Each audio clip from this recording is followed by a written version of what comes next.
The most underrated head coach in college football right now has no job. His name's Bill Clark. He was the head coach at UAB. He is a 4-star plus graded head coach. He led the most impressive rebuild in the modern era of college football. UAB ceased to exist and then came back, and it was the same guy who did it. And Bill Clark's out of coaching right now, but I don't know if he's done coaching. So he's there. Unbelievable guy. Also, in terms of active head coaches, Chris Klieman, I've got as one of the most underrated head coaches in college football. That's the head coach at Kansas State. He is a top 10 head coach in America, any level right now. If Sharon Moore was not being elevated at Michigan, that's the guy I'd circle. I know there were a lot of rumors about other names. Chris Klieman to Michigan, if it weren't Sharon Moore, would be a home run, a grand slam. I know Kubik loves that terminology so much. But I'm going to hit you with the next name, and I don't think a lot of you would come up with this name. Pound for pound, you know who one of the most underrated head coaches by our system's eyes is? Jeff Brom at Louisville. He is a top 15 graded active head coach to us. Jeff Brom at Louisville. I think the default for a lot of people will say, Jeff Brom, what? Yeah, what do you mean? Why are you doubtful of that? He would fit in several major Power 5 jobs. Now, he's got one at Louisville right now. He's already got one, and he is a Louisville guy. So I'm not suggesting that some imminent movement is coming from Jeff Brom. I'm telling you, though, there are a lot of open jobs every year where guys get it, and Jeff Brom is ranked well ahead of them, in our opinion, in our grading system. A 76-48 overall head coaching record, 10-4 last year. Took Louisville to the ACC championship game. And another guy, I've spoken about him a few times here. This is the last head coach I'm going to mention. I got some names coming for you guys. John Summerall just got hired at Tulane. Tulane made one of the best hires of this cycle. John Summerall was down at Troy. I challenge you guys to find anyone who speaks ill of him, on the field, off the field. John Summerall is a stud. Excellent defensive mind, one of the most highly thought of defensive minds in the game. He knows how to staff. He knows how to staff so much that some of the dudes he didn't even have room for on his staff at Tulane are still waiting on jobs, and they rank well above and beyond some of the guys who have jobs on field elsewhere. And those are the guys at Troy. So John Summerall at Tulane, I think, will kill it there. And you know what he can do? He parked himself at a really good spot. He's going to be in demand. He can afford it. Whether he wants to leave or not is his prerogative. But even if he wanted one day to leave, he doesn't have to jump at the first job. Summerall is going to be a guy who has offers every single year as major jobs come open. He's in a great spot at Tulane, so he doesn't have to just mercenary his way up the ladder, and I don't think he intends to. Now, all right, we dialed it up on the model over here, the Pate State coaching oven. You know who we think one of the best offensive coordinators in the game is Tim Cramsey, the OC at Memphis. We've actually got him graded as the highest ranked OC in all of G5, which shocked me. If major offers weren't on his table this upcoming cycle, Tim Cramsey at Memphis, in the very state that I sit in tonight. Another name that I don't think we've ever said on the show before, Christian Taylor, we've got as the top offensive coordinator in all of FCS. You want to know where he coaches? William and Mary. That's the OC at William and Mary. And he's an excellent running backs coach, and he's an excellent wide receivers coach. And so, yes, the model has William and Mary info in it. And Christian Taylor is our highest graded FCS guy at that position, at OC. There's another name that I think is a lot more on people's radars, but I still think he's underrated, and that's Will Stein, the offensive coordinator up at Oregon. Big season 2 years ago down at UTSA. He got Dan Lanning's attention, and Lanning had an opening there. So he goes and gets him, had big numbers last year. Now, the one thing, it's not a doubt, it's just a wait and see on him, is when you're so new at your position, you haven't stacked a ton of years, and you've worked with really talented quarterbacks. Your quarterback numbers look good, and that's a good thing, but you're always cautious. Let me see you do it a few more years. Let me just have some patience. Let me be cautiously optimistic. Will Stein's a big name now. He will be a big name moving forward. So they hit on their hire up there. Lanning had to fill a spot. Don't just take that for granted, by the way. A defensive-minded head coach had to fill a glaring need at offensive coordinator, after his OC went to be a head coach somewhere, and they nailed the hire. Let's continue moving on. You want some more names? Tony White, the defensive coordinator at Nebraska. And I'll tell you this right now, the defensive line coach there, Terrence Knighton, we got them both as some of the most underrated names in the country at their respective positions. As for Tony White, you give me one more year of a top 20 graded defense, and I think he's got head coaching offers on his plate. The hiring cycle this coming November and December, if Nebraska is legit on defense again this year, I think we'll include Tony White's name. I'm going to take you out all the way to Utah, Logan, Utah, I believe. Nate Dreiling is a name that I want you to be familiar with. That's the DC at Utah State. He just came there from New Mexico State.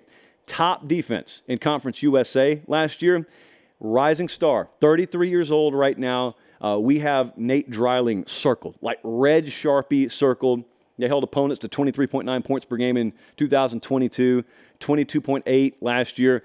It's at New Mexico State. They did a really good job. He was in line, according to some folks out there, to probably have like assistant head coach in his name had he stayed at New Mexico State. He took the job at Utah State. Probably won't be there very long. That's my guess.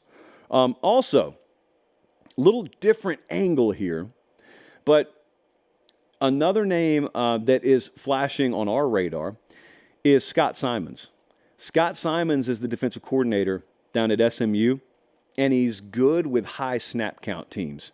So you think about what you need to do. If you're a tempo offense, if you run a ton of plays per game, you know that puts strain on your defense. So you got to find a guy with a real unique skill set, and he fits in your system as a DC because he understands how to be flexible, he understands how to be pretty progressive with his approach, and it's tailored to your overall team philosophy. And Scott Simons has got that. And he's at SMU right now, and it's no coincidence. Rhett Lashley needed a guy like that, and they're hopping into the ACC this year, and that's really exciting to be able to watch.